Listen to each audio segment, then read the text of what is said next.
As soon as you start to see the hands work out in transition like this, it makes it very likely that you're going to swing over the top and cut across this golf ball too much, which could lead to pulls and over fades. So what I would like to see happen is, instead of the hands working out in this direction here as you swing the club back, what you need to try to do is you need to have a feeling of getting the hands more back in behind you and closer to the thighs, because whenever we see the club in this position here and we create this amount of space away from the belt buckle and the hands, it's going to make it very likely that at the top of the backswing we're going to get an upright arm structure, which is essentially when we draw a line from the butt end of the club and we reference where that is. So we can see that, although we can't see all of it, but it's basically just going to be in front of the toe line there, which is not what we want to see. Now, if you're a golfer who's struggling with elements of your golf swing and want to analyze just like this one here, comment or DM me the word analysis on Instagram and I'll send you through the details. So when we get this upright arm structure, what's going to happen is, because we are going to rotate the chest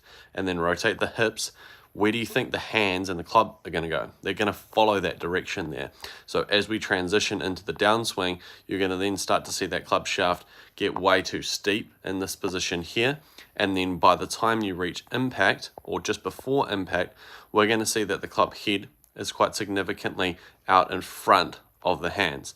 And there's also going to be another telling point here, is this finishing and exiting positioning. Now this looks all right, but if our target line is in this direction here and our club's traveling